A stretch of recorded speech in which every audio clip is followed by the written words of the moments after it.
Hi everybody, and welcome back to Lost Genre Reddit Stories.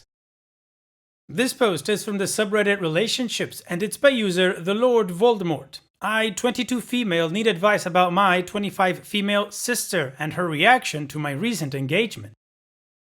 My sister and I have never been close growing up. She essentially rejected me in every way and broke my trust on multiple occasions when we were children just to be cruel. As the younger sister, I always looked up to her and begged for her attention. Any attention. I just wanted that close sister relationship I see so many siblings have. We've gone to therapy as a family because my parents acknowledge there's a problem. They claim she's just reacting out of jealousy and claim she's been this way since I was born.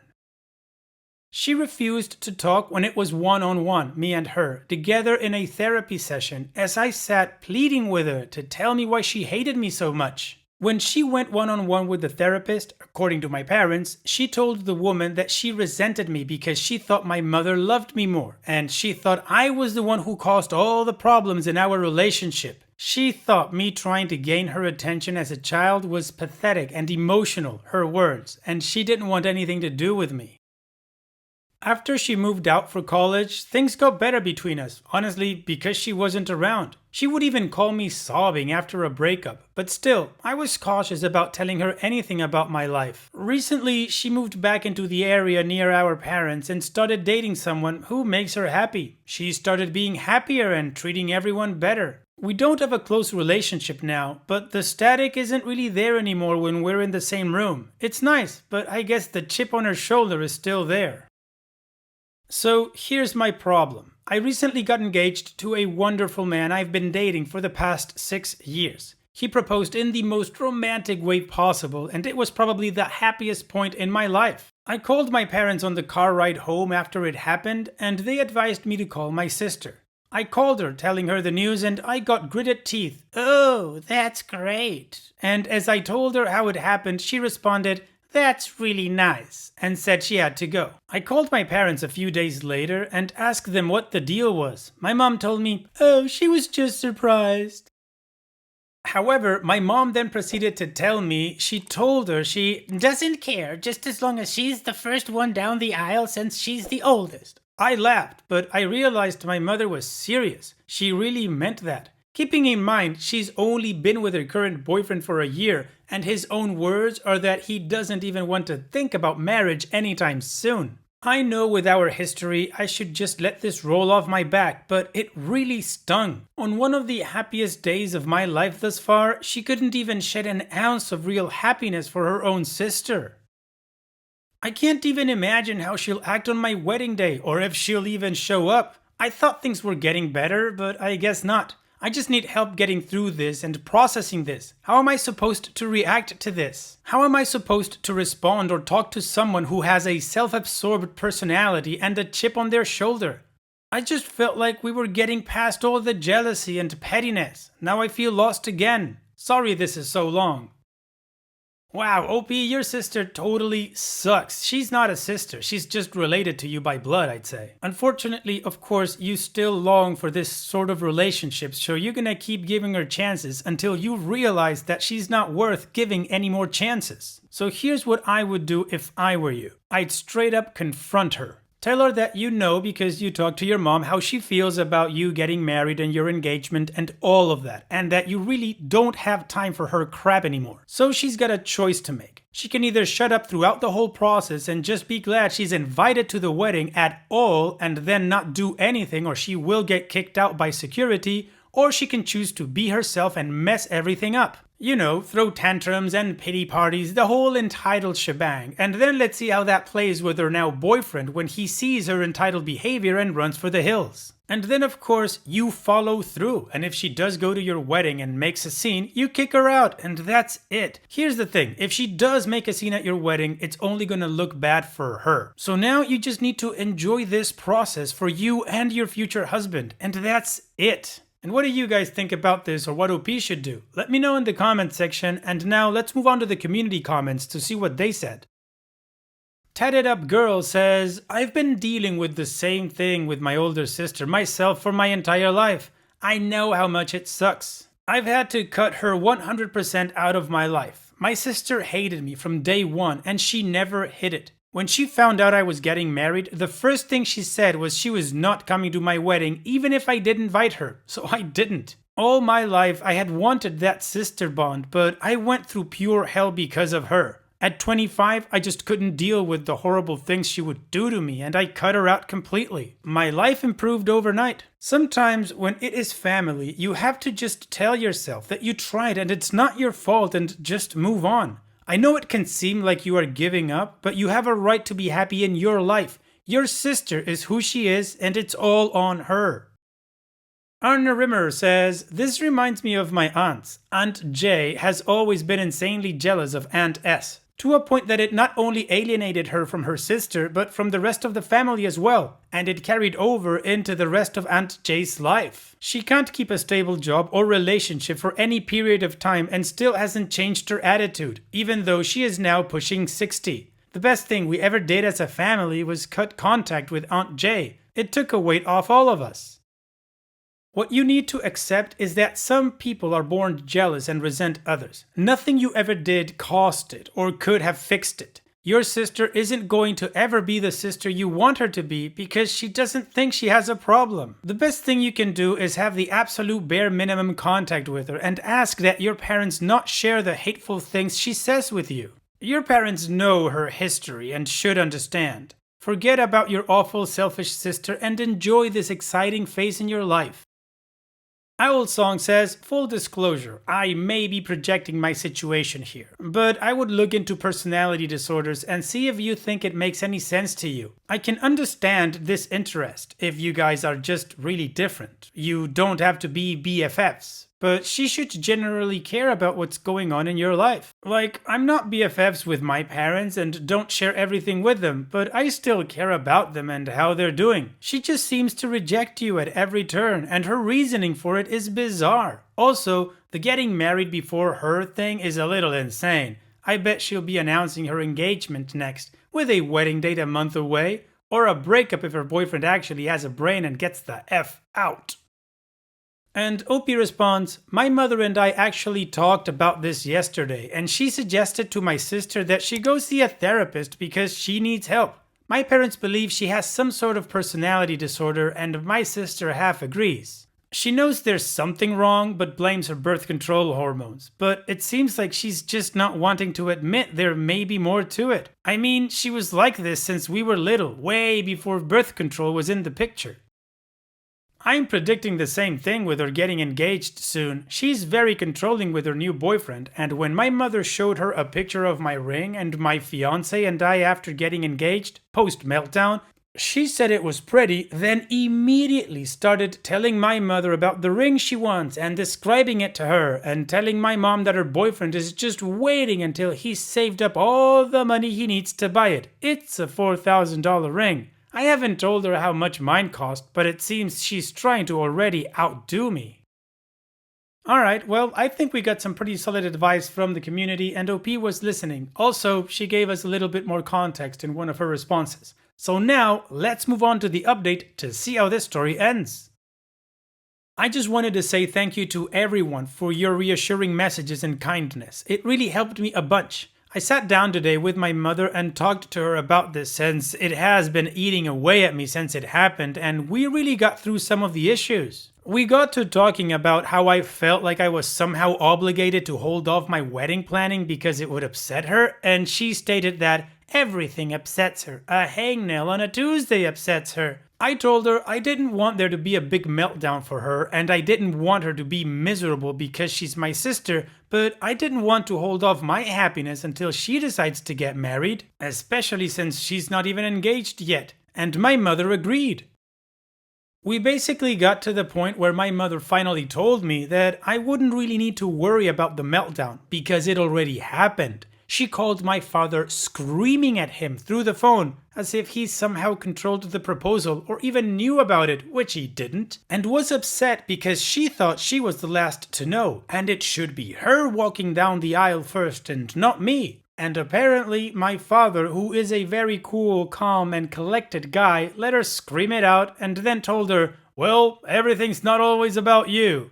which is a huge step for him because she's a daddy's girl and he's very protective of her and her attitude. She ended up apologizing to my parents a few days later, but I couldn't believe that she would explode like that. My parents say that she's mostly upset because she's used to things being about her. It's her world and we're just along for the ride. I know some people don't quite understand why I'm so distressed over her and her terribleness and tell me to ignore her or I should be used to it by now, but it's hard after dealing with her my whole life. I'm afraid if I invite her to be a part of the wedding party, she'll make my day somehow about her or throw a fit. But if I don't make her a part of the wedding party, I'll be seen as the evil sister who didn't ask her own big sister to be a bridesmaid, and again, she'll throw a big fit. I feel like I lose either way.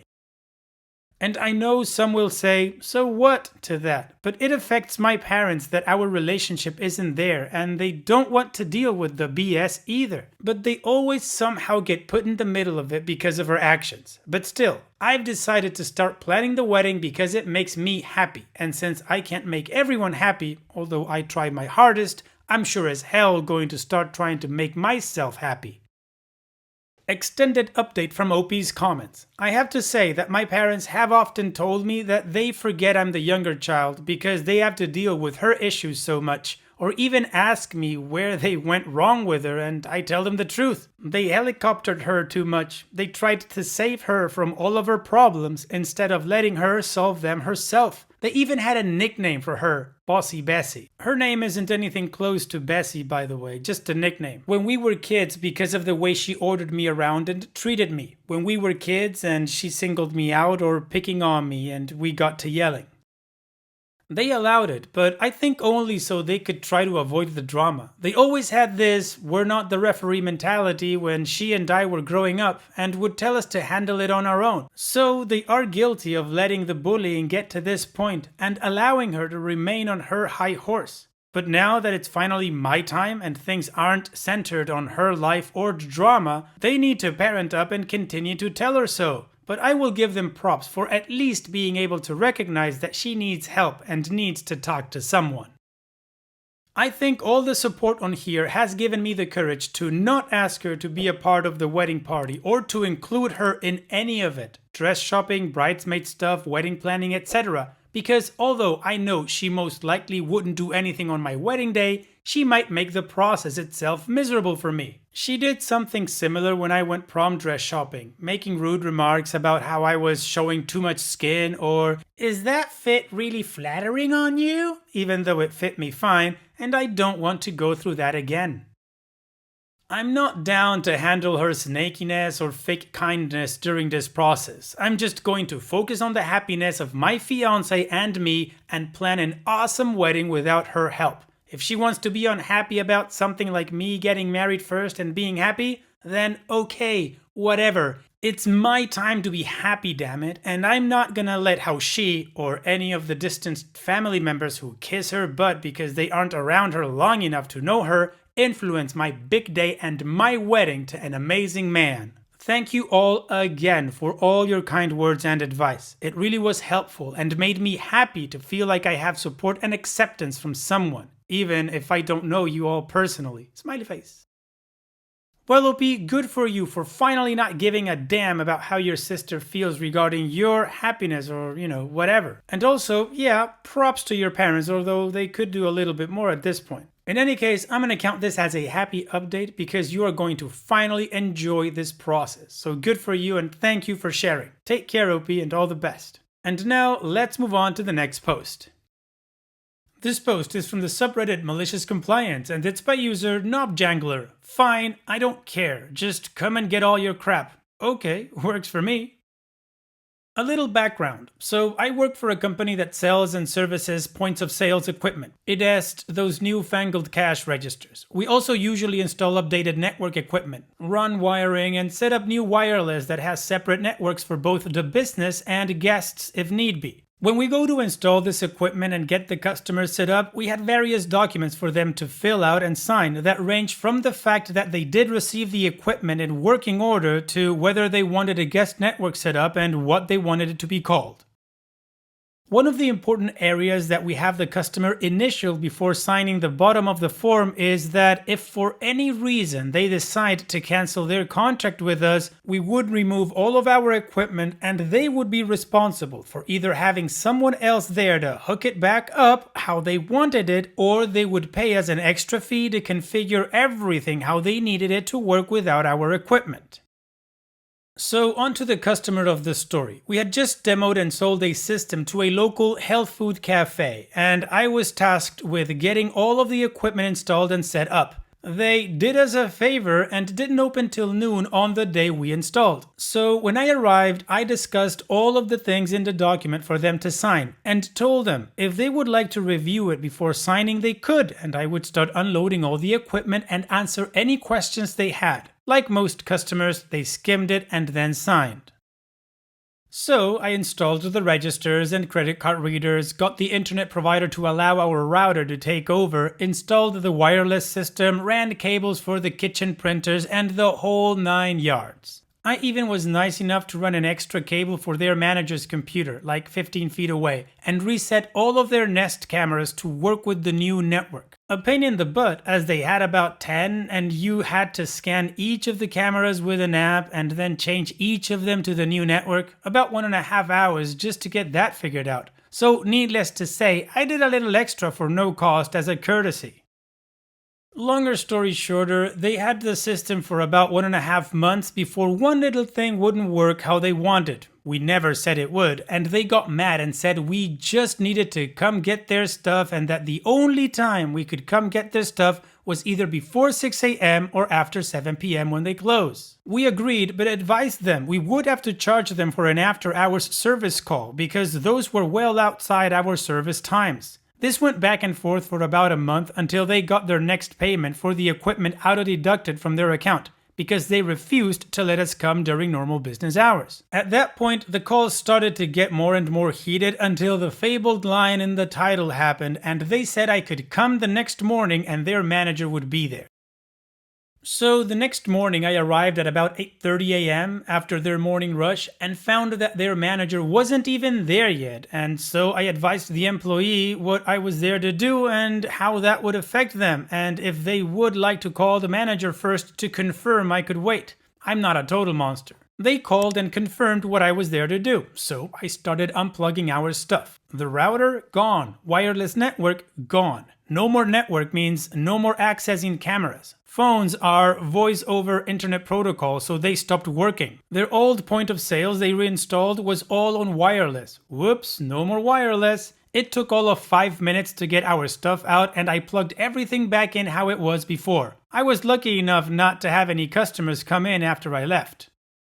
Aftermath. They were down for a day and a half on their internet because they refused to call their internet service provider to get it configured how it used to be, because that was our job, which it didn't help that they were the type of place that didn't take cash. How gross. Then they called and said that we needed to come hook their cameras back up to how they were, and started threatening legal action if we didn't. I finally just took a picture of the form they filled out and highlighted the part they initialed and just started ignoring their calls. I think they finally got the hint and stopped calling. Never heard from a lawyer and found out later that half the staff left because of the owner's attitude towards everything, and since they started using Square again, their credit card fees went back up. See ya, people! Well, OP, they wanted your stuff out of their store and that's what they got. Sucks for them. Thanks for sharing, OP. And it's that time that we've reached the end of the video. I hope you enjoyed today's stories. I really did enjoy reading them to you. So if you did, then don't be shy and go ahead and give the video a like. And don't forget to subscribe or even share this video with people that you might think will enjoy my storytelling. Also, if you have the time, go down to the video description and check out all the links I have for you, from our Discord community to my channel merch. And finally, I'd like to say thank you for watching. It really means a lot to me that you enjoy my videos. And having said all that, I'll see you guys in the next video.